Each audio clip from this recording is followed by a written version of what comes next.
Hello, and welcome to the We Recommend podcast, a movie podcast where every week we recommend a movie for you to watch and then come back here and listen to us discuss. I'm Jesse. I'm Jason. New guy's around the corner puking his guts out. This week we recommend Tommy Boy. And we're all sick.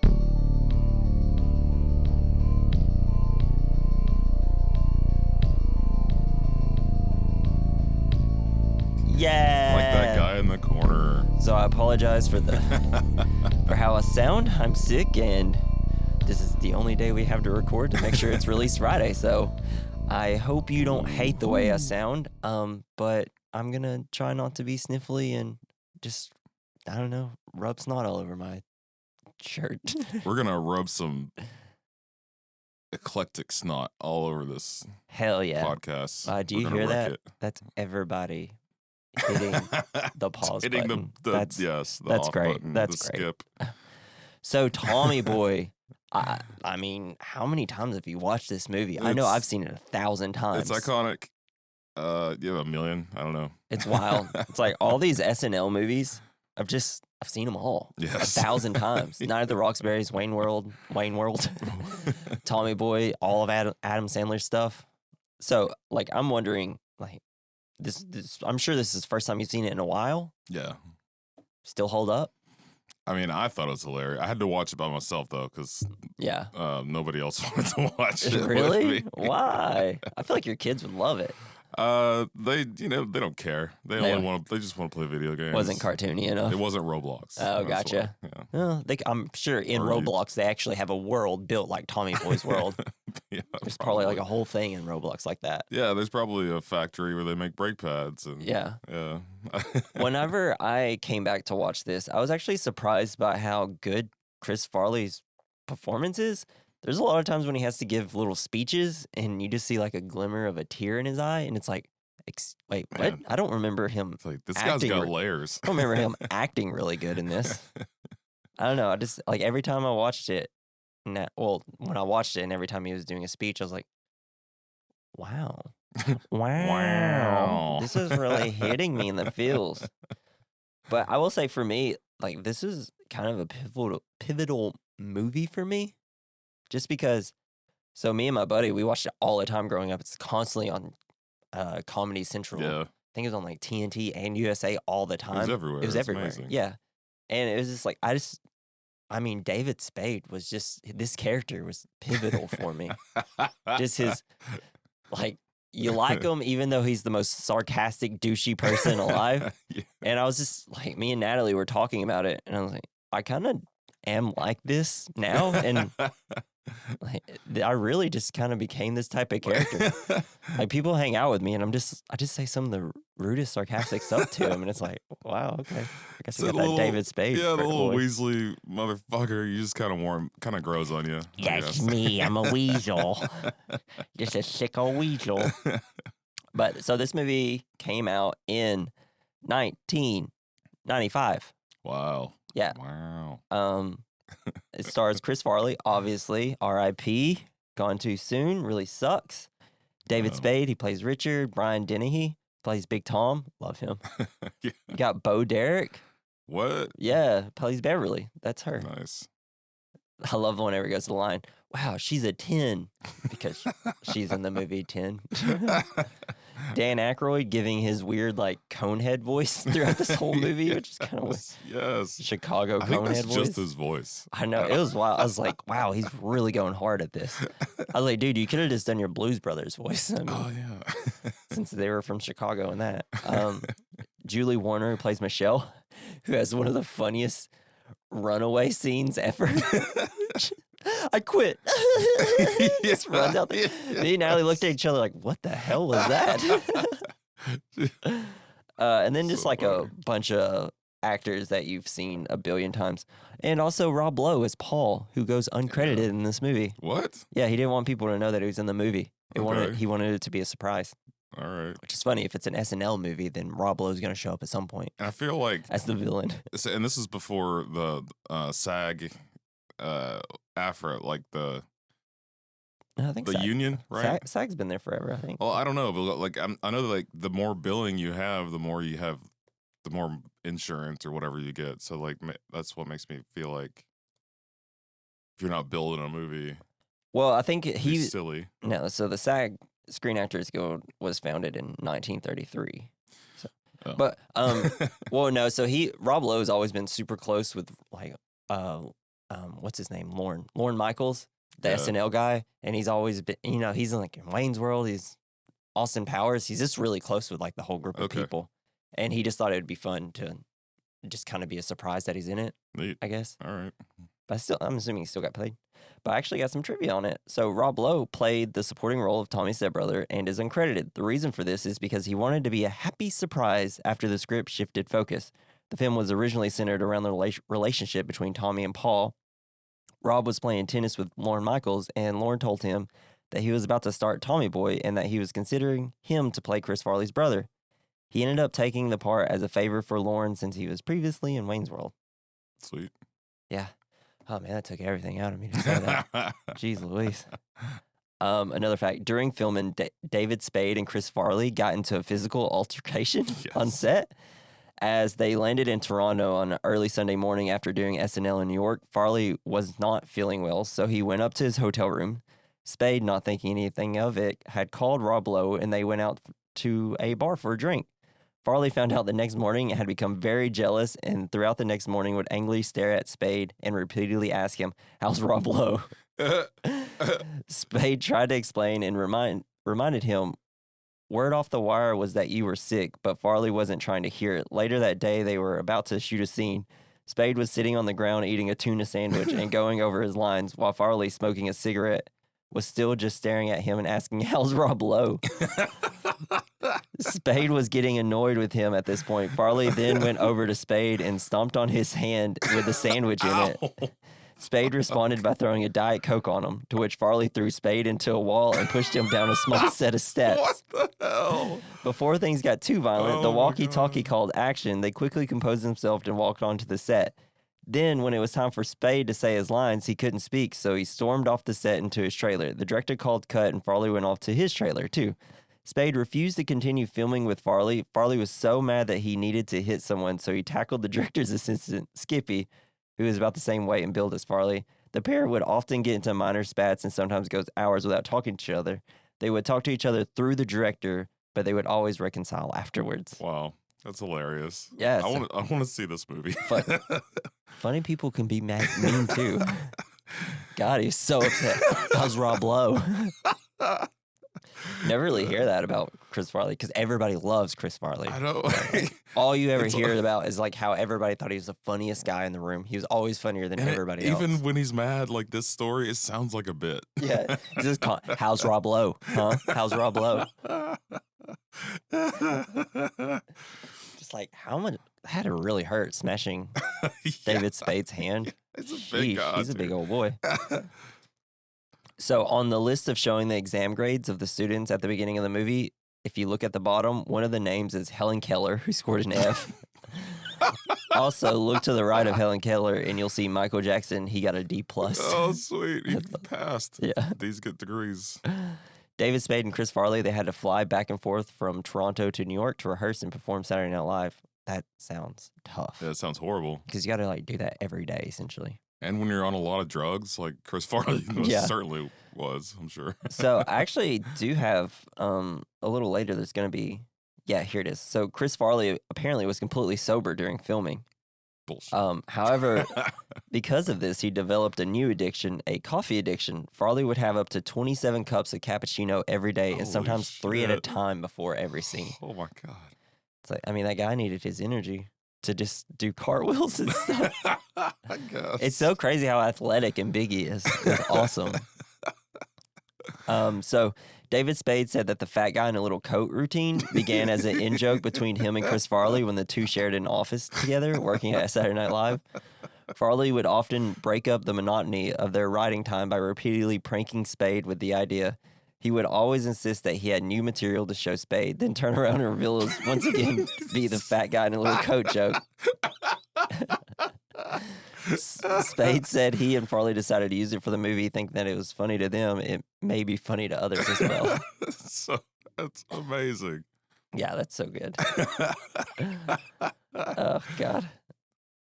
So it took the film crew 5 weeks to get the shot of the deer standing on the car. They gave a car to a trainer who fed a deer and let it eat and poop in and around the car for a month so the deer could get used to it before they could bring the cameras and shoot for what was needed. I love that. All that work just for him for a 5-second shot of a deer standing on a car. Yeah. Oh my God. Let's see. What else? So Chris Farley. Oh no, wait. David Spade refused to let the set stylist work on his hair. This accounts for his hair being tousled, having like a tousled appearance in the film. Crew members would joke that his hair looked like a toupee and that it was led to the gag where Richard Hair flies back later to shoot the film. So the film was originally pitched with the idea of Chris Farley and Rob Lowe as brothers. When the concept was being retooled, Lorne Michaels would watch Chris Farley and David Spade's interactions in their office at Saturday Night Live and felt that they made a good team, which is why they created the Richard role for Spade. Were they filming them in their office? I don't know. I think he just kind of would walk in and see him having a lot of fun, I guess.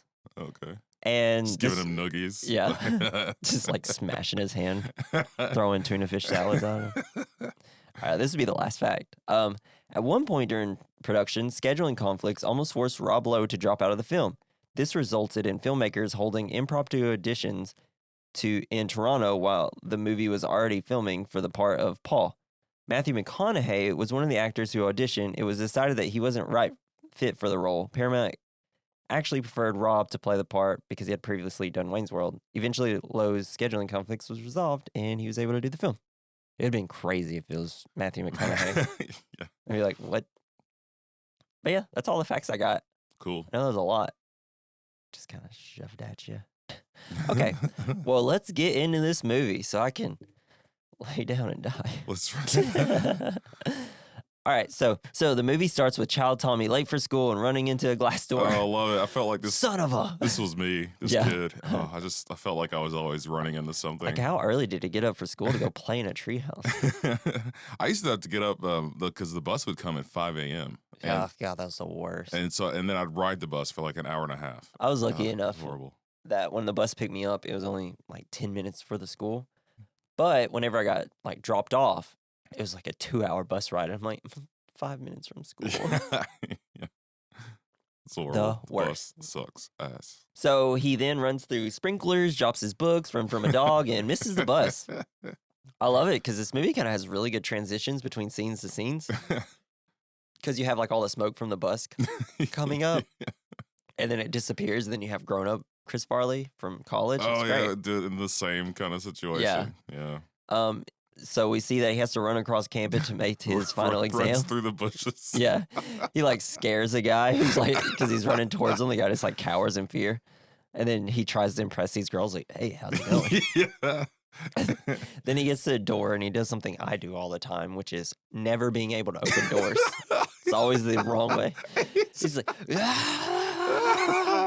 like there's something about Chris Farley and just his freak out that is just so nice. Yeah, when he's frustrated. But then like a girl goes in and just like opens the door easily and he's like, God dang it. It's a pull. But he makes it to his finals exam and he's like, it's a question like who formed the Declaration of Independence? It just has blank and Hancock and he's like, Herbie Hancock. Yeah, he's so sure. I loved it. As soon as I saw that, I was like, oh yeah, this is where Herbie Hancock came from. So funny. So then we cut and he's looking for his grade and he sees that he got a D+. Yes, he did it. He can graduate college after 7 years. And then he's got to celebrate. He hugs a guy and he's like, I wish we knew each other. This would be less awkward. I love it. We see Tommy is hanging out with his rugby brothers. We learn that he's going back to work for his father. He gives a toast and then passes out. Yeah, he like takes a big bong rip. Yeah, after like chugging an entire beer. Yeah. So we see Tommy is flying to. Idol. Yeah, that's right. Man. I just feel like he's too big. He wouldn't have passed out. I can't wait to get to college. Right. So Tommy is flying back to Sandusky, Ohio. He gets there late and didn't tell anybody. We meet Richard, played by David Spade. He's like, Tommy was, where's my dad? He's like, he was here in the morning when you were supposed to be here. It's like, why didn't you call anybody? He's like, I used the phone. It's like, oh yeah, what number did you dial? 2, 4. niner. Niner. He's like, it's like, did I just hear a niner? What are you, on a walkie-talkie? He's like, no, it was cordless. It's like, yeah, like a walkie-talkie. And then he's like, he tells Richard, did you hear I graduated? It's like, yeah, just shy under a decade. A lot of people go to college for 7 years. Yeah, they're called doctors. It's like, shut up, Richard. I love when he does his, like, shut up, whatever. Yeah. Like, he does it all through the movie, and it's like my favorite things that he does. Tommy's seeing all these car parts stores out of business. It's like essentially the town's just going under because Zelensky's buying up all these places. He's eating M&Ms, but Richard doesn't like him eating in the car. So he puts the M&Ms on his dash. And he just, like, he takes a turn, and they all go in there. Spill into the heater. And he's like, great, I'm going to have melted chocolate in my dash. And he's like, Tommy, it's like, these actually have a thin shell. What is it? Yeah, thin candy coated shell, right? Yeah. And he's like, I'm surprised you didn't know that. It's like, you barely have a thin crust shell. And then Tommy's like, well, yeah, you have a thin shell. It's like, what was that? Shut up. Your brain has a shell on it. Love it. God, he's so funny. Those two together is the best. Yeah, they're the dream team of comedy. We meet Big Tom, his dad. He's asking for a loan from the bank. They don't really want to give it to him. But he's there to try to convince him to give him a big loan. Tommy shows up, and they have a big funny hug. And all of the bank guys just like, what the hell? So they go through the plant. They tell him, they're like, oh, we got to put our hard hats on. And then Tommy immediately hits his head from the forklift. Let me scooping your brains out with a ladle or something. Yeah. As they're walking through the plant, everybody loves Tommy. They're like, hey, Tommy. They grew up with him. You finally graduated. So he goes to, like, this guy, like, buffing oil can. The thing, and he yeah. Wow, great distance. This kid is dangerous. But we learned that Big Tom wants a loan so that he can make brake pads. Tommy gets into a fight with a hook, though. He's doing his, like, ninjas. He gets a loan, and then, like, they look over, and Tommy's just like, wah, wah. He's like, I'm sorry, I was just, I'm retarded. Sorry if that offends anyone. I'm just quoting the movie. I think they just need this kind of energy. Yeah. They're glad to have it back. So his dad gives him a new office with a fridge. So, I can put, like, a 6-pack of soda in here. Some milk, some candy bars. Yes, you can put anything you want to make cold. Big Tom tells Tommy that he has a surprise for him at home and tells Richard to keep an eye out on Tommy. Richard says, because Tommy starts reading. Richard's like, it's called reading, because Tommy actually, like, flips back the page, but the wrong way. It's called reading, top to bottom, left to right. A group of words together is called a sentence. Take Tylenol for any headaches, Tylenol for any cramps. Just walks out of the room. Then we cut to Rob Lowe. He's getting off a bus and is immediately a douche. Like, this kid's making a face. He, like, pops him. And then throws, like, some trash in, like, a baby stroller. So great. And earlier, whenever Tommy was being showed his new room, his office, he had his eyes covered. He's like, can I uncover my eyes now? It's like, I never told you to. And then whenever he's going to go show him the surprise at the house, he's walking out to the back of the pool. And he has his eyes closed. Can I uncover my eyes now? It's like, Jesus Christ, stop covering your eyes. But then we see Bo Derek getting out of a swimming pool. Tommy's like, is she for me? It's like, no, it's for me. She's like a 10. Yeah, I don't know what that movie is. Yeah, it's like a classic. So, like, Bo Derek was, like, considered this insanely beautiful woman, like, I think in the 80s or 70s. She had, like, a lot of movies where it's like, the point of this movie is her being attractive. Okay. Yeah, and then she, like, disappeared for, like, 20 years and shows up in Tommy Boy. Still attractive? Yeah. We learned that he asked Beverly to be his wife, and I love it, because he's like, oh, what'd she say? Like, obviously, she said yes. I like the idea that, like, he didn't, like, call him up and be like, hey, guess what, Tommy? I'm getting married, like, in 3 days. It's like, that's a pretty wild surprise, you know, for your son. I guess. Like, you're about to remarry for the first time in your life. Of course, Tommy's cool with it. But Tommy learns that Beverly has a son, and now he has a brother, and it's Rob Lowe who comes up to the door. Love this line. Me and my friend back in the day used to do this all the time. Brothers don't shake hands. Brothers got a hug. It's so good. And so we see them. They're going out to get to know each other. They go cow tipping. Which is not a thing. Yeah. I mean, is it not? It's not really a thing. It's just always like a thing in movies. It's impossible. I think one person probably did it. And it just spread rumors everywhere. No one can do it. It looks like they could fall over, but they weigh like 1,000 fucking pounds. But isn't it like just a myth that they stand up, like they sleep standing up? No, they do sleep standing up. Oh, well, but you screw me. You couldn't push one over if you tried. Yeah, bro. So give me a cow right now. I'll push that son gun over. You do exactly what Chris Farley does and fall on your face. Immediately fall. Blue 42. But Tommy screws it up and starts getting shot at by a farmer. Like Rob Lowe runs and he like falls down. I'll save you, brother. Just like, get off me. Then they're going to a gas station to clean up. And immediately I'm like, are they using gas to clean each other up? But I guess they had like a water thing. I don't know. That's pretty cool. We should have that now. No, because like just water like at a pumping station. Yeah, but somebody would mess it up. That could be really useful. It's kind of one of those things that you can only have in rural Minnesota or wherever. Yeah. The fuck they are. Well, they're in Sandusky, Ohio. Duh. Excuse me. Sandusky. Have you ever been? No. That's where they got that giant theme park. Sandusky, Cedar Point. Oh, yeah. It's in Sandusky, Ohio. I've been there. It's got like the biggest wooden roller coaster. That's the thing that doesn't make sense about this thing. I'm like, this town wouldn't be run by this. It'd be run by the amusement park. Though I'm not sure if Cedar Point is actually in Sandusky or if it's like right next to Sandusky. I thought it was in Sandusky, but really it doesn't matter. So, surprised they didn't get into any shenanigans there. Yeah, right? Yeah.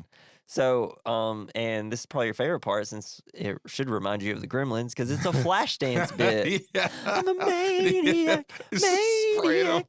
And then Paul asks him, did you eat a lot of paint chips as a kid? No. Why? Love it. He's so good. I just like, huh? Why? So we're back at the plant. You have Tommy doing a Darth Vader voice into the fan. Classically getting the quote wrong. Your father. I used to do that all the time because of this movie. Tommy needs to figure out some order delays because they keep having delays at the dock. The dock guys don't respect him and start making fun of him because he's like, oh, this is supposed to be an overnight delivery and you have this for like a 2-day delivery from Columbus, Ohio. It's like, no, it's actually Columbus, Georgia. See, the two little words next to Columbus are the state. He's never going to get anywhere with those people. Just be nice to the guy, okay? Yeah. I mean, like, he's learning, okay? But then, he's mean to everybody. That's true. Yeah. We meet Michelle. They used to go to school together. We learn that Michelle doesn't like file cabinets, and it's really weird. And it's bad in there. It's like, I don't like to open the drawers. It's like, dude. Okay, you're fired. Bye. Yes. She offers Tommy some donuts. I can't. I have what the doctors call a little bit of a weight problem.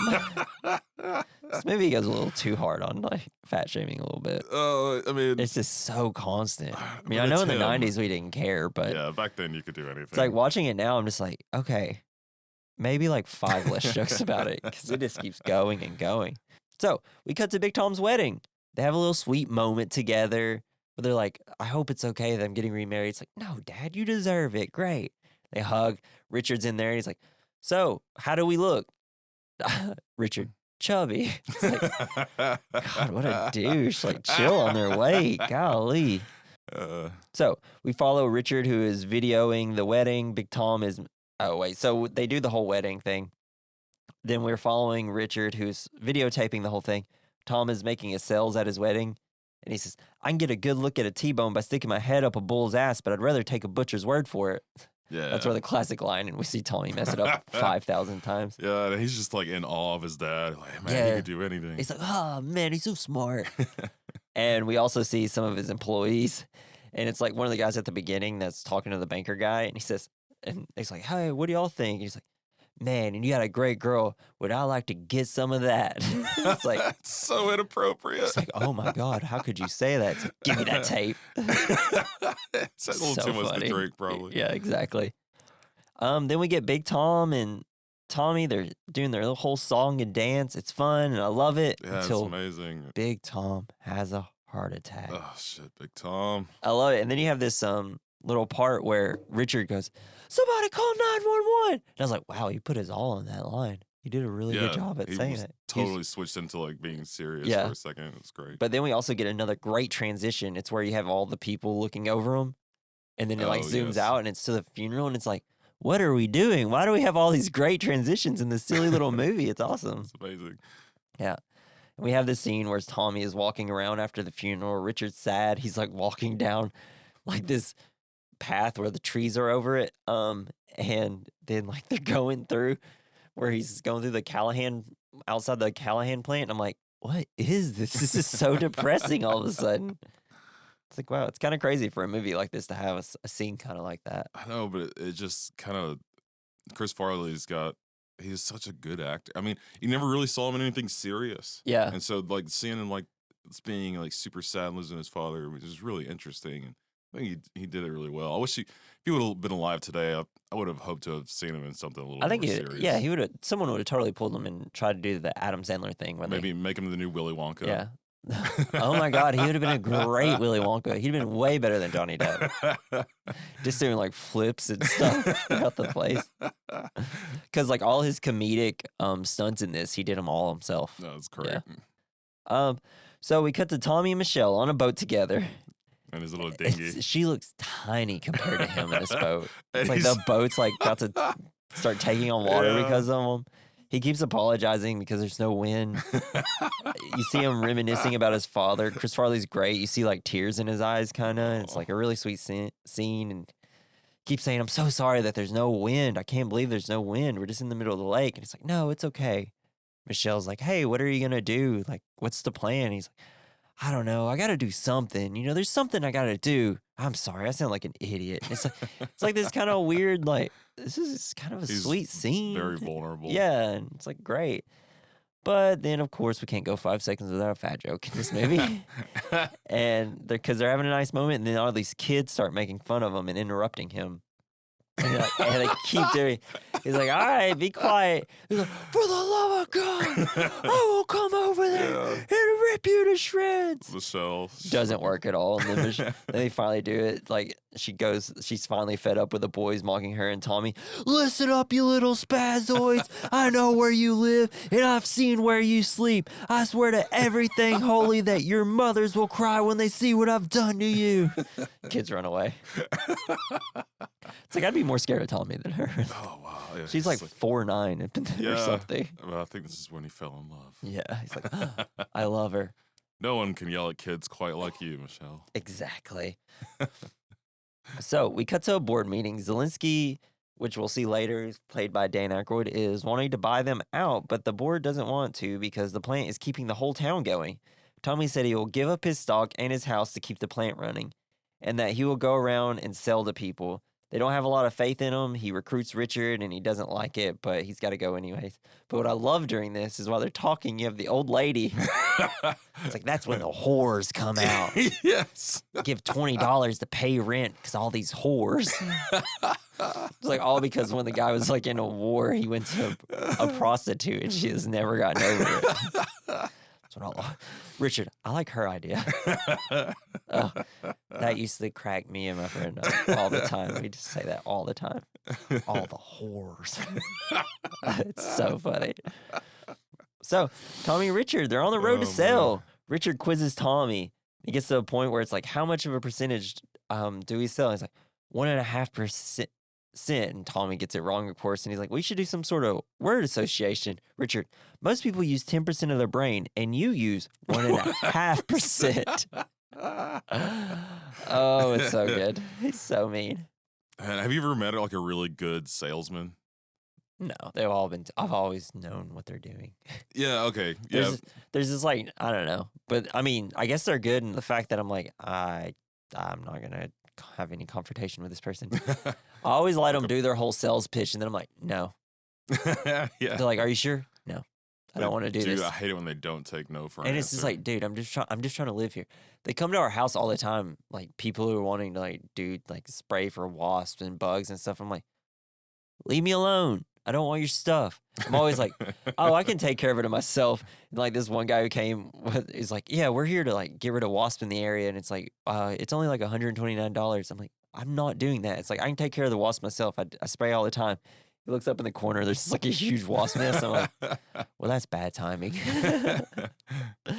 They're about to go make their first sale. Tommy is freaking out.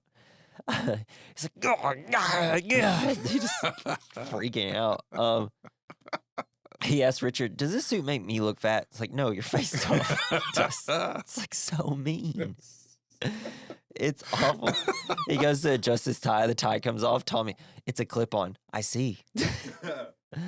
Oh, it's awful. Richard says that they cannot take no for an answer, no matter what. Cut to a monologue of Tommy just doing nothing but taking no for an answer.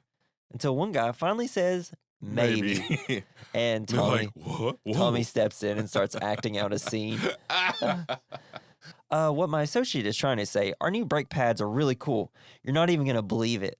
Like, let's say you're driving along the road with your family. He picks up a model car. You're driving along, la-di-doo-woo. All of a sudden, there's a truck tire in the middle of the road, and you hear your brakes. Eek! Whoa, that was close. Haha. Now let's see what happens when you're driving with the other guy's brakes. You're driving along. The kid starts shouting from the back seat, I gotta go to the bathroom, Daddy. Not now, damn it. Truck tire. I can't stop. Slams model car into lighter. There's a cliff. And your family's screaming. Sets the car on fire. Oh my God, we're burning alive. No, I can't feel my legs. Here comes the meat wagon. Imitates the siren. Wee woo, wee woo. And the medic gets out and says, oh my God. New guy's around the corner puking his guts out. All because you wanted to save an extra couple of pennies. And to me, it doesn't. Get out. Get out now. Do you validate? Such a good scene. Yeah, it's my favorite part of the whole movie. So funny, and you could in the model car he uses. You can tell this guy spent a lot of time. Yeah, building because like behind him is a bunch of model cars. Yeah, yeah. It's awful. It's great. It's great. I just love. Oh my God, new guy's in the corner puking his guts out. It's always funny. I don't know. It's just comedic genius. I don't know. So they stop at a gas station. Richard tells them to put oil and gas in the car. Richard is super rude to this gas station attendee. We see Tommy is trying to fill the car up, but he didn't park close enough to it. So he has his door wide open and then starts like backing up, and it completely bends Richard's car door instead. And what I should say is that Richard like completely restored this car. So it's like a beautiful car. Yeah, it's great. And when Richard comes out, he goes to open the door. He's like, why didn't you get any gas? He says, oh, they're all out. We gotta go to the next town. Richard opens the door, completely falls off. What'd you do? What'd you do? So funny. So good. So his car gets beat to hell. I love it. It's so funny. It's such a good running bit. So we cut to a fair being hosted by the Callahan Company. The crowd asks about Tommy selling brake pads. Like, none of them believe in him. We see Beverly and Paul, like, they start kind of making out. We learn that they're not actually brother and or mother and son. Yes. They're lovers. They planned on bleeding Big Tom dry in a divorce hearings, but instead he had a heart attack, so it was much faster. Michelle sees Beverly and Paul together.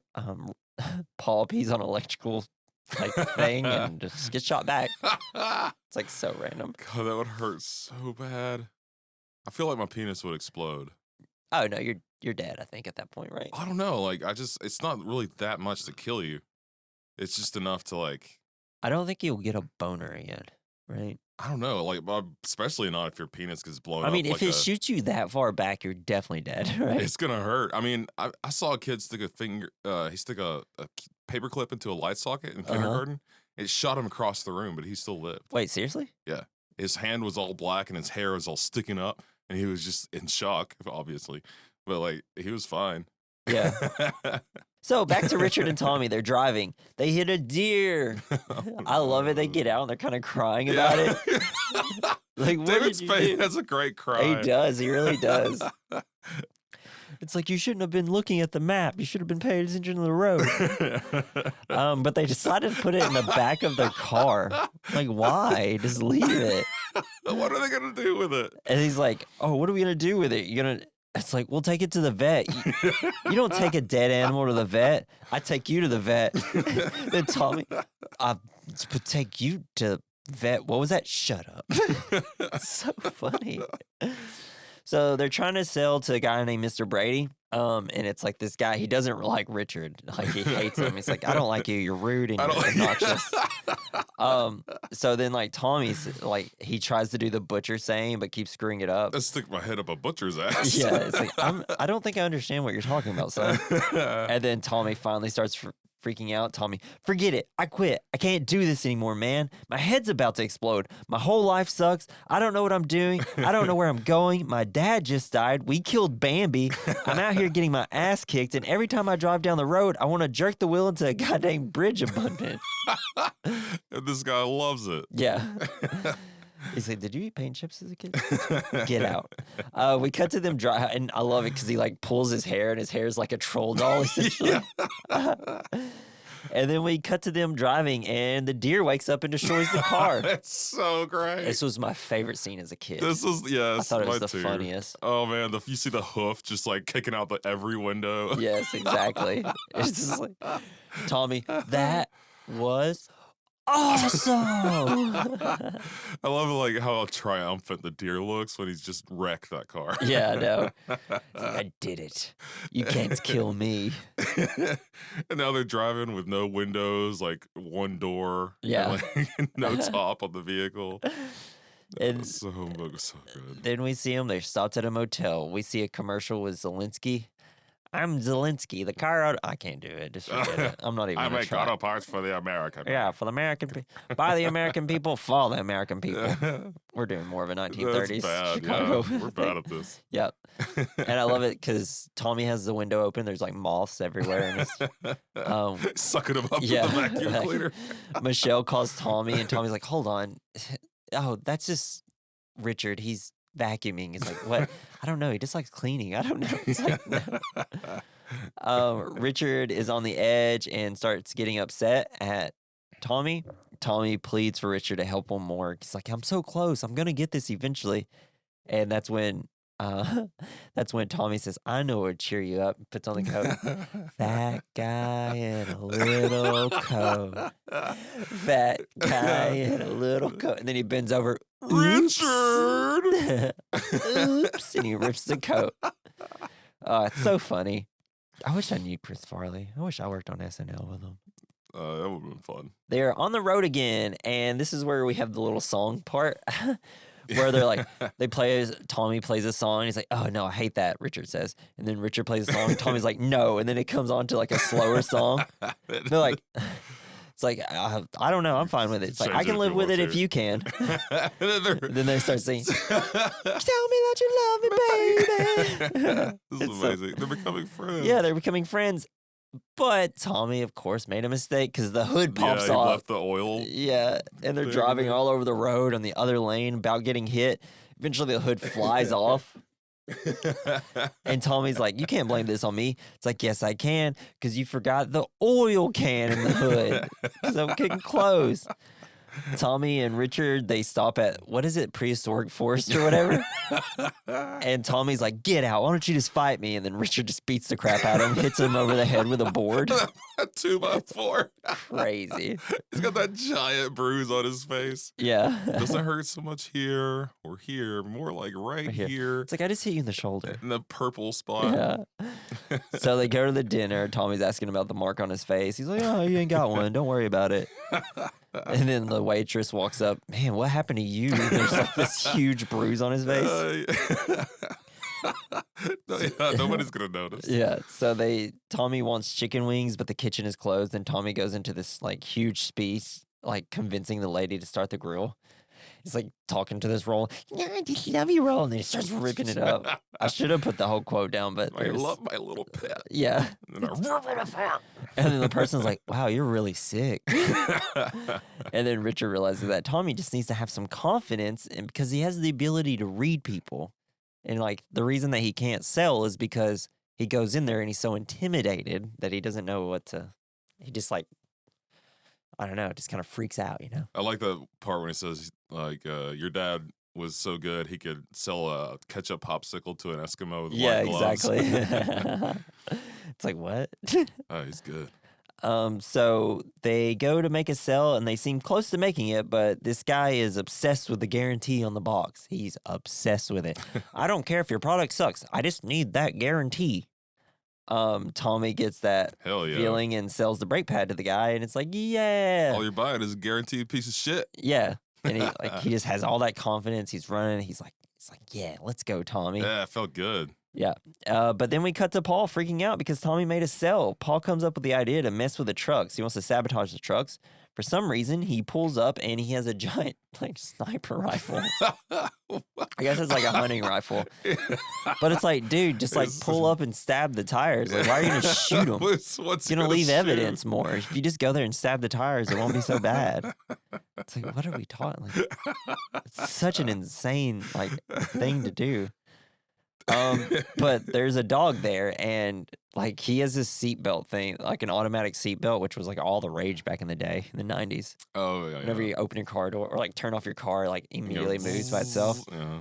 But so he goes to sit in his car, and the seatbelt starts going, and he shoots the sign and cuts the dog's chain in half, and the dog's able to attack him. Oh, I love that shit. It's so slapstick and hilarious. Yeah, it's great. So we cut to Tommy and Richard. They're back at a hotel. Tommy is ecstatic. He's so excited. I'm going to get some pizza. I'm not sure if I should do deep dish or flat bread, whatever. I don't know. I'm slowly losing it, dudes. I need medicine. Yeah. Richard sees a girl at the pool and he's checking her out. Tommy walks by her. He's like, don't do the gym joke. Don't do the gym. Do you know where the gym is? Yeah, he's all flexing. Yeah. And the girl, for some reason, decides to get completely naked at this hotel pool. What are we doing, dude? I don't know. It's like she's a psychopath. It's amazing. It's almost like the vacation movies. Oh, yeah, National Christmas Lampoon's. Vacation. Whenever he's having that Hawaii dream, yeah. So Tommy comes back and Richard pretends to be reading. So essentially, Richard starts cranking it. But Tommy comes back and Richard jumps in bed. Oh, I've been reading documents. It's like, how are you reading documents if they're all the way over here in your briefcase? Richard, were you watching down there? Richard, were you watching Spank-A-Vision? Were you watching the comedian Buddy Wackett? Geez, that's a pretty girl. I wonder if she roots for the Yankees. And then it's cuts to them sleeping. Hey, Richard, what's your favorite little rascal? Alfalfa or Spanky? And I love after that, sinner. But he's doing it in that really cute Chris Farley voice, though. Yeah. It's great. So we get a montage of Tommy making sales. Then we get another, did you eat paint chips as a child, kid? From one of them. We cut to Paul messing with Michelle's computer and changing order dates, and it's his rearranging everything. Yeah, he's got his face is cut up and everything. And then Michelle runs in, he goes and sits by her little sucker thing. And then his shirt gets ripped off in the middle of their conversation as they're talking about how sweet Tommy is. It's so funny. He just gets ripped off and he's like, well, I'm out of here. Yep. Yeah. So great. And then we get the classic housekeeping bit. Loved this as a kid. Housekeeping? You want me to fluff your pillows? Just get out of here. Go away. Housekeeping? Want me to jerk you off? What type of hotel is this? If he goes to the door. Yeah. But Richard tells Tommy that they hit their mark and they saved the company. Richard, give me a hug. He's got the littlest underwear ever on. It's got to be so uncomfortable to sleep in those. And then we cut to Richard and Tommy all singing a bunch of songs in the car. They're getting along and it's great. They're happy. When they get back and they learn that, but when they get back to Sandusky, they learn that all their orders got screwed up in the computer, and now most of the people have canceled all their orders, and they're screwed, and they're gonna have to sell a company. Boo! Dang. Tommy goes to see Time Michelle, for a long shot. and she's beating herself up. Tommy starts questioning her. It's like, why couldn't you just put all your stuff in a file cabinet like everybody else? Why do you have to be such a rebel?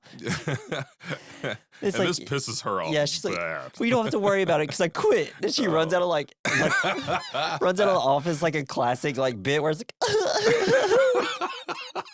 it's so funny. I love that, and you see that a lot in these SNL movies. Yeah, and it's always great. But hers, it's like, I'm not sure if she was if she was trying to be serious or if she's trying to be silly. But it's just like running with a box in your hand, crying, just never. It's just always funny. I don't know. It's like great. they do it a lot in Wet Hot American Summer. Yes, Oh, I love that. dude, That's that one of the movie's greatest so good. movies. As soon as it's on streaming on something, we're doing that one. As soon as I find it, it's immediately what we're doing. Whew, okay, you can get through this, Jesse. You got this. We're almost there. And Michelle always kind of reminded me of Jenny Garofalo. Yeah. A little bit. Definitely. So Michelle's leaving town, but she sees Beverly and Paul making out. She decides, because she's like, I'm out of here. I'm never coming back to this town ever. And so she calls the cops to get some information on Paul. Richard is drunk while Tommy is driving and throws up in the car, making Tommy swerve. The cops start trying to pull him over. This is when Tommy gets a good idea, and he like starts swerving everywhere. They run out of the car. Zombies! Zombies! I love it if you watch David Spade in this. He's like, because he's so acting drunk doing it. It's so funny. And they get so lucky because it's two police officers with bee allergies. So they got really lucky there. While Richard barfs, he barfs on an anthill. Like, whoa, I just barfed on an anthill. Cool. But then Tommy looks up and he sees a Zelensky billboard. So Tommy thinks that they should just go to Chicago and talk to him, see if they can convince him not to. Seems like a nice guy. They have nothing to lose, and that's when Tommy's at his best. Hell yeah. So Richard is trying to get a ticket to Chicago. He's like, I need a ticket to Chicago. The girl behind the desk is like, oh, they're all booked, but do you want to go to Salt Lake City? It's like, I don't want to go through another town. We have to get there now. And it's like, well, I got a flight arriving from Chicago at 5. And he's like, it's like, hi, hi, I'm on Earth. Have we ever met? And she's like, I don't think so. Yeah, it's like, she's super nice. she was so weird. It's like, why would he want to fly back to Chicago if he's not in Chicago? I was like, He walks away and she's still like, oh, bye. yeah, it's like it's like it's such a little weird bit, and I love it. I don't know. So Tommy comes up with a plan to pretend they are flight attendants, so they can get on the plane. It works, and they have to do. They're like, oh, thank God, we needed more people. And I love that. He's like, so what's on the flight menu? Chicken or chicken? It's like, you're such an idiot. So yeah, they have to do the announcement. Of course, it goes horribly wrong because David Spade is being a tool to Tommy, and then he has to like blow up the inflatables around his neck, and it's like he does the classic. This big dumb animal. Right? Yeah. Oh, it's awesome. But and this is actually kind of became one of my favorite parts here this time around. So they're about to land and they have to change. I love it because Richard goes in and it takes him 5 seconds to change. And Tommy's like, how the hell did you do that? But then Tommy goes in there. He can barely fit. And he just destroys his whole bathroom. And it's so funny. I love it. Me and Natalie were laughing so much during gets this his scene. foot stuck in the toilet. Yeah, it's great. Oh, man. So it's so funny, man. I love it. It helps that I'm delusional too. So Tommy's in a taxi cab. He's running a pine tree air freshener all over himself, and it's great. They go in to find Zelensky. They see him outside first and follow him in. Tommy goes to the part. It's like this giant building. It's this huge building. I don't understand this building. We're gonna have to talk about it in a second. So at first they go. Tommy goes to the side. That's a bank. He tries to get everybody's attention. All right, everybody, listen up. Everybody immediately falls the guard down. throws his gun. Like both guards throw their guns. It's so funny. It's like they just immediately like, oh, we're all gonna die. I wouldn't give my life up for a freaking bank. Yeah, You know, if I was a guard. Exactly. It's Like, all you can have my insured, gun. right? So like Tommy's like, uh-oh. So he like runs away. It's like Richard's like, what's going on over there? And he's like, oh, nothing. We need to go. Richard's, am I like in with a felon right now? So they get into an elevator and Zelensky just so happens to be in there with them. Zelensky, God, oh my God, I'm losing it, man. Zelensky says he smells like pine trees. He's like, you went a little heavy on that pine tree cologne. Yeah, and then Tommy's like, it's actually from a taxi cab. Oh, great. So first step was figuring out the problem. Second step, wash it off. I will say he has a weird. Dan Aykroyd has a weird voice in this, and it's kind of crazy. But man, he really nails it though. Yeah, he does. He crushes this role. I love amazing. it. I always love Dan Aykroyd. He's a freak. I love him. He's into a freak. Oh, he's super into aliens. He's kind of crazy. Oh, nice. He's got the crystal skull vodka. Have you ever seen it? Yeah. Yeah. I don't know. He's just kind of a weirdo. That's It turns his? out. Yeah. That's his. Yeah, he's like super into paranormal. Like that's why I like Ghostbusters. That was like all him. He's wow. He knows so much about paranormal. Wow. That's why I like him so much. Honestly. That's cool. But he's also probably a dang Kind of like freak. losing his mind a little bit.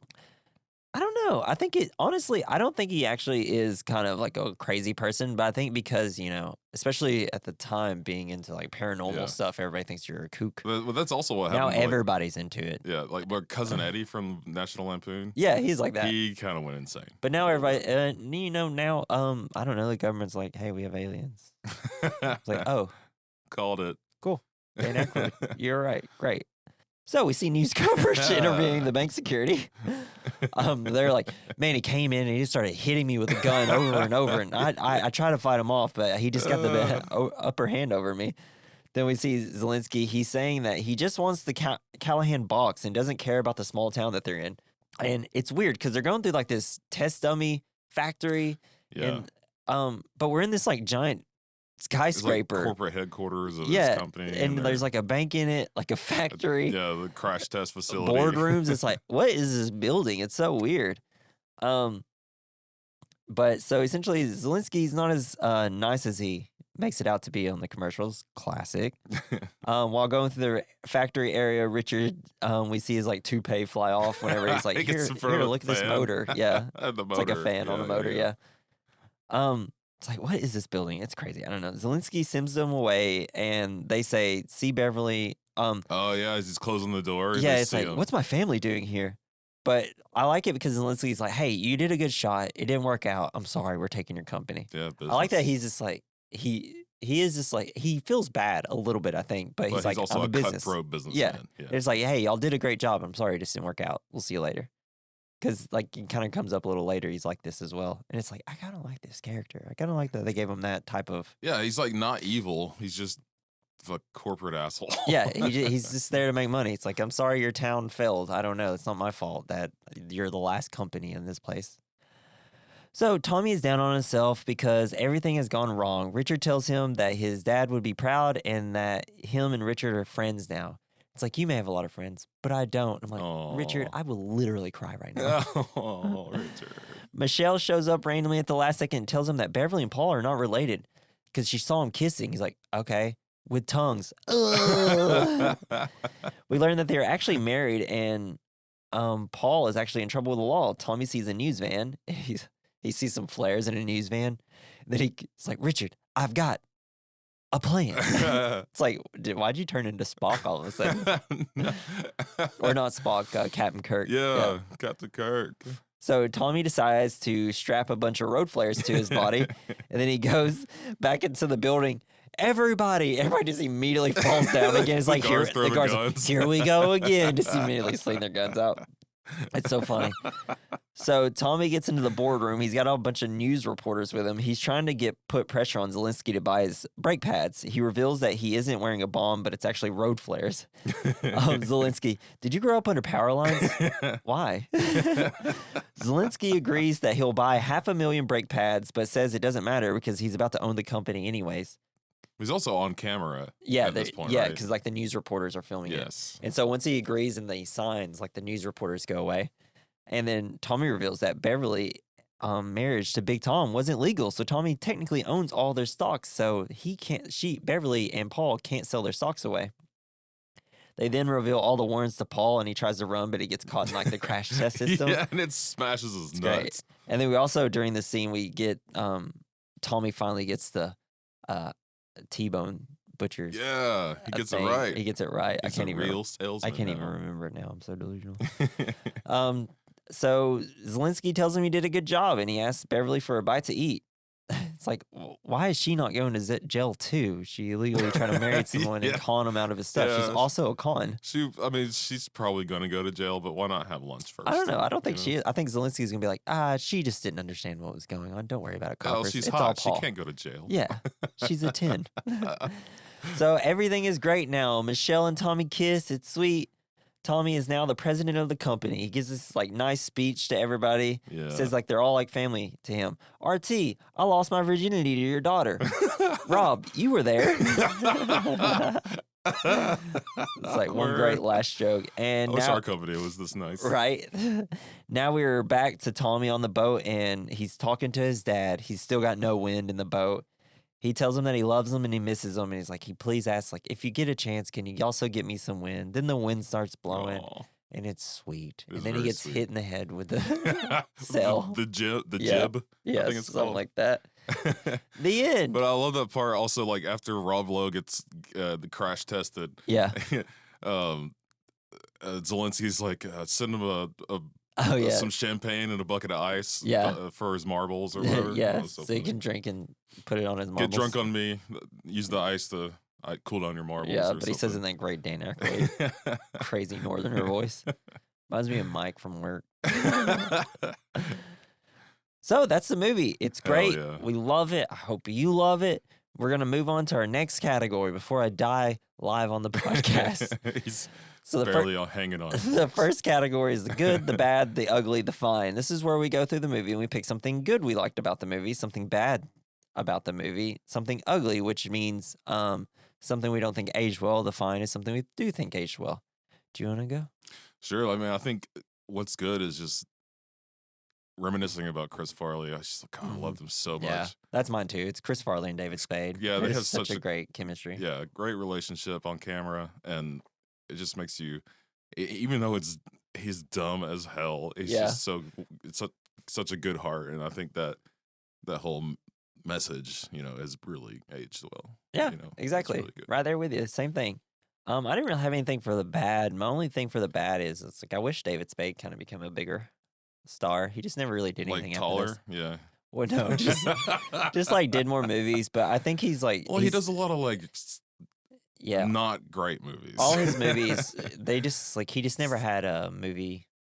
He needed. He had Joe Dirt. He needed a sidekick, and he just never had a sidekick after Chris Farley. Yeah, I guess you're right. Because they did Black Sheep together, but yeah. Like, they didn't even have a script. They just started shooting and came up with a script. There's some funny shit in that movie. Yeah, I need to rewatch it. It's been so long. They get high on the gas that's coming out of the trunk. Oh, yeah. That's so funny. So what do you got for the ugly?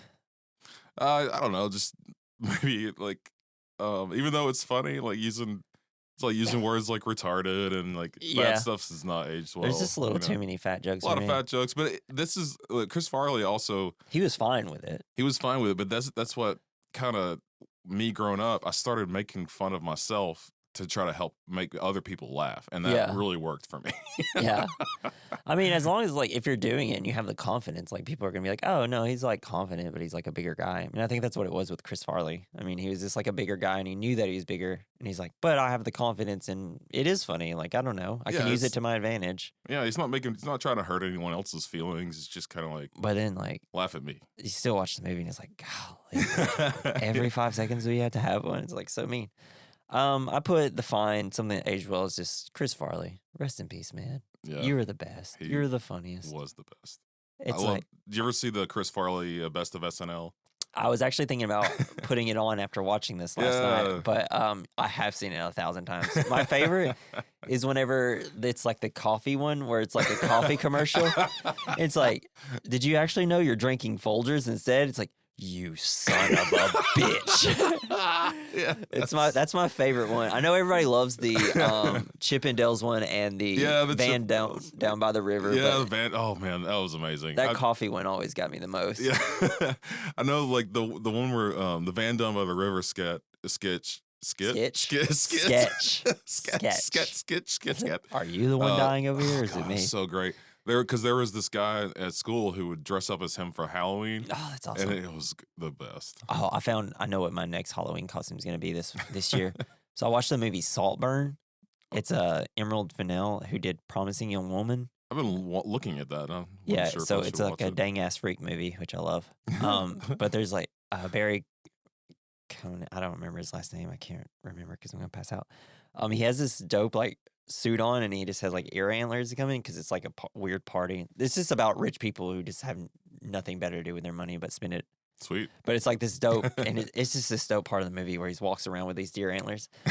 But anyways, so what's a double feature? That's our next category. What's a movie you recommend alongside this movie? Man, I guess like Black Sheep is always good, or Billy Madison. Yeah. It's just something else with Chris Farley. Yeah, Billy Madison. That movie's wild. Man, Adam Sandler is just constantly doing his little baby voice through the whole time. I see what's going on here. Yeah, Mr. Penguin. I'm actually gonna pick an Adam Sandler movie myself. I'm picking The Wedding Singer. Oh, nice. That's my favorite Adam Sandler movie, and I guess I don't know if it's connected with SNL. I'm sure it's a Lorne Michaels production, but if not, my bad. But it's kind of like my favorite Adam Sandler comedy. I just find it so funny, and it's actually just a genuinely good movie. It is a genuinely good movie because unlike Billy Madison, which is a terrible movie, but that's hilarious. Yes. It's like none of it makes sense, but that's what I love about Billy Madison, though. So you can be a 12-year-old. You can just walk around and do bits, and everybody will still love your movie. All right, so that's everything. We would love to hear from our fans, so please, we know you're out there. We will find you. Leave reviews, and we have an email. We recommend hey, we mailbag@gmail.com. It'll be in the show notes, so you can send us an email. I hope I'm getting it right, and that's why we're not getting emails. But also next week, we're gonna have Dakota on as a guest again, and we're gonna be covering Alien. Yes. Movie rules. Is Dakota gonna be here too?